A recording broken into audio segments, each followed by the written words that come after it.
Bonjour and welcome to a new unboxing video, and today I've got a special treat for you because we're going to do a retro unboxing, and it's one toy from the 1970s. It's a British toy. This is called a Muton or a Muton, and it's part of Dennis Fisher's Cyborg line of toys.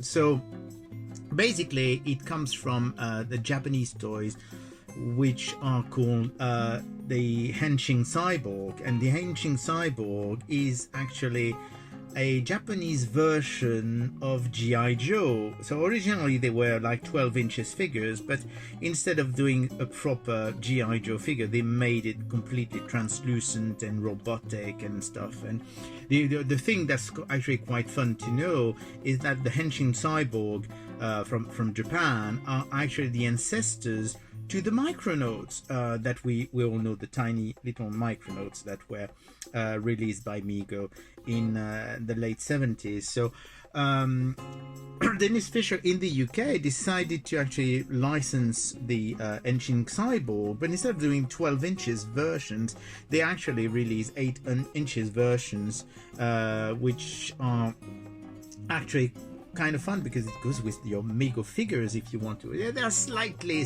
bigger. They're between 8 and 9 inches.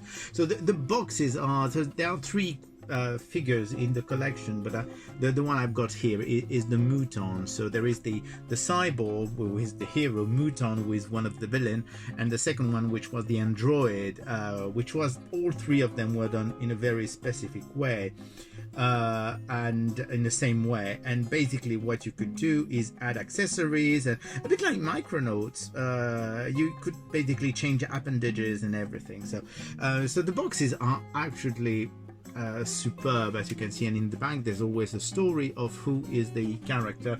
So the Muton, it's in the 23rd century, and you've got a little comic book story kind of thing to explain to you, and they are actually showing you what they are selling, because basically you do have costumes, because you could actually put costumes on those figures. So, but without any further ado, we're going to discover this one. So as you can see, it says that it has 2 accessories, which are the venom injector and the scorch ball, whatever that is. So we're going to open it, and of course it's not a brand new toy. I mean, it goes back to 1975. Let's see what they say. Is it 1975? I can't even see a copyright date, but yeah, it's probably about that time. Anyway, and so here is the Muton. So this is the Muton. So as you can see, it's a completely transparent character, and it's completely articulated. It's really based, I mean, the bodies are very similar to a G.I. Joe or a Mego figure. So you do have a soft plastic head, which normally you can remove, but on this one, for some reason, I think it's a bit stuck with age.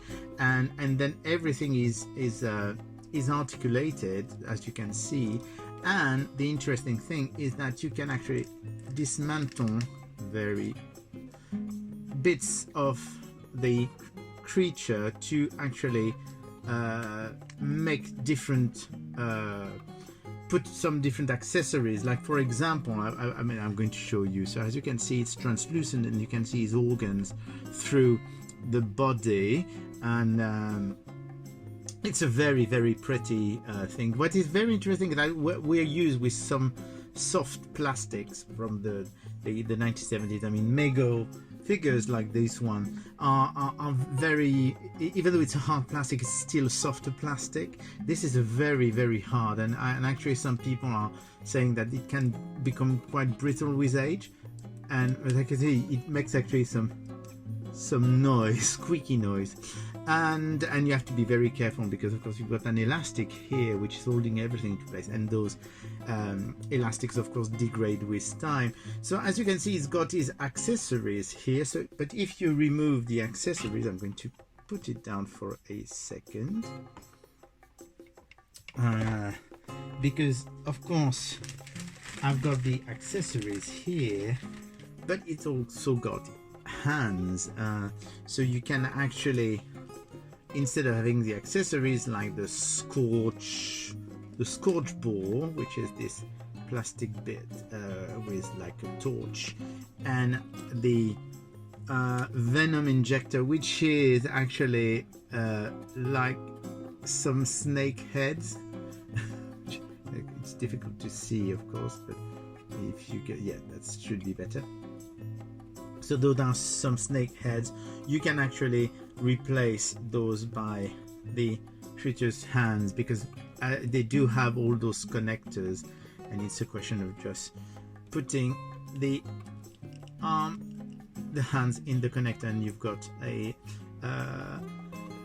complete figure. So as you can see, you can remove the feet, you can remove the bottom of the legs, you can remove the arms, and you can remove the actually the elbows, and you can remove the hands, and of course you can remove the head. But as I was saying, I think it's stuck on this one because you do have a little plug head inside. It's difficult to see, but there is something definitely inside.